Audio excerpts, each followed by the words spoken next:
The Pacific Ocean stretched endlessly under the late May sun of 19... hiding within its vastness the movements of two great fleets destined to clash. On the bridge of the massive battleship Yamato, Admiral Isoroku Yamamoto gazed at the horizon. To the Japanese public, the Empire was unstoppable. Victories had poured in since the attack on Pearl Harbor 6 months earlier. Singapore had fallen, the Philippines subdued, and the Dutch East Indies taken. Japan's empire now dominated the Pacific, its flag planted on distant islands across thousands of miles. Yet behind Yamamoto's calm demeanor lay unease. He had once warned that Japan could run wild for only 6 months before facing a power it could not easily defeat. That time, he knew, was nearing its end. In Tokyo, however, the Naval High Command celebrated their string of triumphs. Senior officers like Admiral Mato Mugaki and Operations Chief Minoru Jinda believed the moment had come to deliver a final, decisive strike, one that would force the United States to the negotiating table. The plan they proposed was audacious. Launch a diversionary attack in the Aleutian Islands while seizing Midway, luring the remaining American carriers into a trap where Japan's superior fleet could destroy them once and for all. In their war rooms, Japanese commanders confidently studied maps and miniature models. Intelligence had reported that only 2 American carriers, Enterprise and Hornet, remained operational. The third, Yorktown, badly damaged at Coral Sea, was believed to be out of action for months. This assessment was disastrously wrong, but the Japanese accepted it without question. Unknown to them, American industrial might was already rewriting the odds. At Pearl Harbor, thousands of workers labored day and night, repairing Yorktown at a pace no Japanese officer could have imagined. A job that should have taken 3 months was completed in just 3 days. She would soon sail again, battered but Even Yamamoto, who understood America better than most of his peers after years spent in Washington, underestimated the sheer speed at which his enemy could recover. His warnings were drowned out by the arrogance spreading through the ranks. Dangerous overconfidence, the Japanese themselves later called victory disease. Meanwhile, Japanese intelligence was blind to a crucial reality. American codebreakers had cracked their secret communication. In a small room in Hawaii, Commander Joseph Rochefort and his team at Station Hypo pieced together intercepted messages, revealing that AF and Japanese transmissions referred to Midway. By June 1st, Admiral Chester Nimitz had no doubt where Japan would strike, and he quietly moved his forces into position to ambush the attackers. At sea, the Japanese armada, including 4 fleet carriers, battleships, cruisers, and destroyers. It was the largest concentration of naval power Japan had ever deployed. Their confidence was absolute. Few questioned the complexity of their plan, which relied on flawless timing and perfect coordination across thousands of miles. But as this fleet steamed eastward, they unknowingly sailed into an American trap. Vice Admiral Keiichi Nagumo commanded the carrier strike force, the same man who had overseen the attack on Pearl Harbor. His carriers carried over 200 aircraft flown by elite pilots, veterans of countless victories. Historian accounts describe Nagumo as less cautious than before. He believed the Americans would once again be caught off guard, just as they had been in December 1941. Yet this time, things were different. The Americans were ready. On June 3rd, long-range PBY Catalina patrol aircraft from Midway spotted Japanese ships approaching. Their sightings confirmed the enemy's movements, and Nimitz's carrier's Enterprise, Hornet, and the newly repaired Yorktown took up a position northeast of the atoll, lying in wait. Midway itself was bracing for the storm. Marines, Army Air Force crews, and Navy personnel prepared their defenses with whatever aircraft they had: dive bombers, outdated fighters, and torpedo planes. Every plane, no matter how old, was armed and ready. The Japanese plan called for a dawn strike on June 4th to eliminate Midway's defenses, followed by an amphibious landing 2 days later. Once the atoll was secured, Nagumo's carriers would turn to destroy any American naval forces that came to its rescue. On paper, it was elegant, but it left little room for surprises. As night fell on June 3rd, both fleets moved silently through the darkness, unaware of how close they were to one another. On the horizon, the stage was set for one of history's most decisive battles. At dawn the next day, Nagumo ordered his carriers to launch their first strike. The decks of Akagi, Kaga, Soryu, and Hiryu came alive as 108 aircraft roared into the sky. At 4:25 a.m., they headed toward Midway, intending to wipe out its defenses in one swift blow. Meanwhile, beyond the horizon, American carriers were also preparing their aircraft. Rear Admirals Raymond, Spruance, and Frank Jack Fletcher commanded the fleet, ready to strike when the time came. Their forces were hidden, their advantage complete surprise. The battle that would decide the future of the Pacific was about to begin. The first light of June 4th, 1942, revealed the silhouettes of Japanese carriers against the horizon. Vice Admiral Nagumo's first wave of bombers and fighters roared toward Midway, slicing through the clouds as the Pacific wind carried them toward their target. Below, the four carriers Akagi and Hiryu prepared for what they believed would be another flawless victory. At 6:30 a.m., the Japanese attack struck Midway with ferocity. Dive bombers screamed down, dropping bombs that tore through airstrips and fuel depots. The sky above erupted into chaos as outnumbered Marine fighters rose to meet the invaders. Pilots flying outdated Brewster Buffaloes and Wildcats fought bravely, but were no match for Japan's experienced Zero pilots. Many were shot down in flames, yet their courage delayed the assault and forced the Japanese to expend precious time and ammunition. On the ground, American defenders scrambled through explosions, manning anti-aircraft guns and firing into the sky. Black smoke rose as hangars burned, but the airfield was not completely destroyed. Despite the damage, Midway's defenders were far from broken. As the attack ended, Lieutenant Joichi Tomonaga, leader of the strike, radioed Nagumo with an unexpected message. The Atoll-S defenses were still intact and required a second attack. This report forced Nagumo into a critical decision. He had kept half of his aircraft armed with torpedoes and armor-piercing bombs, ready to face American ships if they appeared. Now he faced a dilemma: rearm these planes for a second strike on Midway, or keep them prepared for naval combat. Nagumo chose to rearm for a land attack, believing no American carriers were near. This choice would cost him dearly. Rearming planes on Japanese carriers was a slow, dangerous process. Fuel hoses snaked across decks. Bombs were moved by hand, and returning aircraft needed to land. The decks became cluttered with live ordnance and refueling planes, a disaster waiting to happen. At that very moment, a PBY Catalina from Midway spotted the Japanese fleet and relayed its coordinate. Admiral Fletcher immediately ordered American carriers to launch their aircraft. Pilots climbed into their planes, engines roaring as they took to the sky with precise instructions. They were heading straight toward the enemy that believed they were nowhere near. While Nagumo's crews worked frantically to rearm planes, a delayed Japanese scout plane from the cruiser tone finally sighted the American fleet. The report reached Nagumo at 7:44 a.m. Too late to undo his earlier decision, he hastily reversed orders, telling crews to switch back to anti-ship. Chaos gripped the flight decks as bombs were swapped out. Torpedoes repositioned and fuel hoses dragged across cluttered spaces. Meanwhile, Midway launched its own desperate counter. Army bombers and Marine dive bombers attacked the Japanese fleet in waves, but they were slaughtered by Zero fighters and anti-aircraft fire. None scored hits, but their sacrifice kept the Japanese air patrol low and distracted. The first American carrier-based attack soon followed. At 9:20 a.m., Torpedo Squadron 8 from Hornet 15, slow, outdated TBD Devastators approached the Japanese fleet without fighter cover. Lieutenant Commander John C. Waldron, their leader, had told his men to press the attack no matter what. One by one, their planes were shot down by Zeros or destroyed by anti-aircraft fire. Not a single torpedo struck. Only one man, Ensign George Gay, survived, floating in the ocean as witness to the battle. Minutes later, torpedo squadrons from Enterprise and Yorktown launched their attacks, meeting the same fate. Out of 41 torpedo bombers launched that morning, 38 were destroyed. The sacrifice was enormous and seemed to have been in vain. Yet these doomed attacks achieved something remarkable. They pulled the Japanese fighters down to sea level, away from the high sky. At the same time, the Japanese carriers' decks remained in chaos, filled with fuel lines, bombs, and planes being hurriedly At 10:20 a.m., the real American strike arrived. Lieutenant Commander Clarence Wade McCluskey, leading dive bombers from Enterprise, had struggled to find the Japanese carriers. Low on fuel, he spotted a lone destroyer speeding through the waves. Guessing it was returning to the main fleet, he followed its wake straight to Nagumo's carriers. From high above the clouds, 37 dauntless dive bombers descended silently until they broke through the sunlit sky. At the same time, Lieutenant Commander Maxwell Leslie's dive bombers from Yorktown approached from another direction.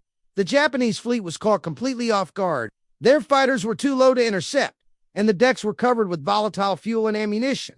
Within minutes, bombs rained down. Kaga took several direct hits, its deck erupting in flames. Akagi, Nagumo's flagship, was struck by a single devastating bomb that ignited fully armed planes on deck, turning the ship into a firestorm. Soryu was also hit multiple times, its crew scrambling desperately before abandoning ship. 3 of Japan's 4 carriers were ablaze within 5 minutes. The explosions were so fierce that sailors were forced to jump into burning seas to escape the inferno. The pride of Japan's navy was being destroyed before their eyes. On the bridge of Akagi, Admiral Nagumo stood in shock as his command burned. The trap he thought he had set had closed on him instead. Orders were given to abandon the stricken carriers, but the damage was irreversible. Amid the chaos, only one carrier who remained operational, Rear Admiral Taman Yamaguchi, refusing to give up, prepared a counterstrike that would soon bring the battle into its next deadly phase. The tide of war in the Pacific had shifted in a single morning, and the Japanese Navy, once thought invincible, was now fighting for survival. Thick black smoke billowed into the sky as 3 of Japan's prized carriers, Kaga and Soryu, burnt. Uncontrolled, sailors abandoned their ships, leaping into the oil-slick waters, while explosions ripped through steel hulls. For the Japanese, the scene was a nightmare. For the Americans, it was a turning point. Yet the battle was far from over. The surviving Japanese carrier Hiryu, under the command of Rear Admiral Taman Yamaguchi, still had operational aircraft and an unshaken resolve. Yamaguchi was a fierce warrior, known for his loyalty and his belief in fighting to the end. With his ship untouched and still capable of launching strikes, he prepared to hit back. At around 10:50 a.m., Hiryu launched her first counter-dive bombers, escorted by Zeros, soared into the sky toward the American carriers. Their target, the Yorktown, the American carrier had played a critical role in the Coral Sea battle and had been hastily repaired just weeks earlier. Now she was in the crosshairs. At noon, the Japanese planes appeared over York. Alarms blared as anti-aircraft gunners fired furiously. The sky erupted in black bursts of flak, but the Japanese pilots pressed their attack with deadly precision. Bombs struck Yorktown's flight deck, tearing massive holes and igniting fire. Smoke poured from the wounded ship as sailors fought desperately to control the damage. Despite the damage, Yorktown's crew displayed extraordinary skill and courage. They quickly contained the fires and kept the ship operational. Aircraft continued to land and take off, even as smoke billowed around them. It seemed the carrier had survived the worst until Yamaguchi prepared a second strike. At 2:40 p.m., Hiryu launched another wave, this time torpedo bombers. Flying low over the waves, they broke through American defenses and dropped their deadly 2 torpedoes slammed into Yorktown's side, causing massive flooding. The carrier began to list heavily to port. Power failed, and she came to a stop. Admiral Fletcher was forced to transfer command to Enterprise. Though the crew continued to fight the flooding, the damage was severe, and Yorktown was left dead in the water. While Hiryu celebrated its successful strikes, American scouts had already located her position. Rear Admiral Raymond Spruance aboard Enterprise wasted no time. He ordered an immediate retaliatory strike, determined to finish the last operational Japanese carrier that afternoon. Squadrons of dive bombers from Enterprise and the damaged Yorktown, now operating from other carriers, closed in on her. The Japanese ship's air patrol was thin, exhausted from repeated engagements, and could not stop the incoming wave. At 5 p.m., American dive bombers struck. Plunging from the sky, they released bombs that smashed into Hiryu's flight deck. Explosions ripped through the carrier as fires spread rapidly. The crew fought valiantly to contain the inferno, but the damage was catastrophic. Within minutes, Hiryu was engulfed in flames, her aircraft destroyed, and her fate sealed. On the bridge, Admiral Yamaguchi refused to abandon his ship, choosing to share her fate. He stayed aboard as flames consumed the carrier. Witnesses later recalled that he stood calmly, a symbol of samurai resolve, as Hiryu burned through the night. By evening, the balance of the battle had shifted irreversibly. All 4 Japanese carriers, the pride of their fleet, were destroyed or sinking. The backbone of Japan's naval air power had been shattered in a single day, but the cost for the Americans was also heavy. Yorktown, though initially saved, was badly damaged. Tugboats attempted to tow her back to safety, but her ordeal was not yet over. 2 days later, on June 6th, a Japanese submarine, I-168, penetrated the American screen and launched torpedoes that struck the crippled carrier. Explosions tore through her hull, and this time, the damage was beyond repair. The order to abandon ship was given. Crewmen reluctantly left their beloved vessel as she slowly capsized and sank beneath the waves. Nearby, the destroyer Hammond, which had been assisting Yorktown, was also struck and sunk by the submarine's torpedoes. The sudden attack shocked the Americans but could not alter the outcome. Japan's carrier force was gone, while the United States still had the strength to fight on. As the sun set on June 4th and 5th, flames and wreckage drifted across the Pacific. For Japan, the loss was devastating. Their elite carrier pilots, men trained over years of rigorous combat, were gone, along with the ships they flew from. The Imperial Navy had suffered a wound from which it would never recover. For the United States, the victory was monumental. Against overwhelming odds, they had turned the tide of the Pacific War. Intelligence, bravery, and sheer determination had combined to defeat a superior enemy. By the night of June 5th, Japanese forces began to withdraw, abandoning the plan to seize Midway. Admiral Yamamoto, far to the rear aboard Yamato, received word of the disaster with grim silence. He ordered a retreat, knowing that the strategic initiative had shifted permanently. The Battle of Midway was not just a battle, it was a turning point. In less than 48 hours, Japan had lost a core of its naval power, and the United States had seized the momentum that would carry it through the long Pacific campaign. As the last flames on Hiryu died down and her wreckage slipped beneath the waves, silence returned to the Pacific. The waters that had once echoed with the roar of engines and the crash of bombs now carried only debris, oil, and the faint cries of survivors. The Battle of Midway was over, but its consequences were only beginning to unfold. For the Japanese High Command, the defeat was almost unimaginable. 4 of their best carriers, Akagi, Kaga, Soryu, and Hiryu, were gone, along with more than 300 aircraft and over 3,000 irreplaceable sailors and aviators. These were not just ships and men. They were the core of Japan's offensive striking power. Built up painstakingly over years, the Imperial Navy had invested heavily in training elite pilots, and these aviators were lost in a single engagement. Unlike the United States, Japan lacked the resources to replace them quickly. In Tokyo, the news was met with disbelief and denial. Initial reports downplayed the losses, claiming only 1 carrier had been sunk while 2 American carriers were destroyed. This false narrative was spread to maintain morale, but the truth could not stay hidden forever.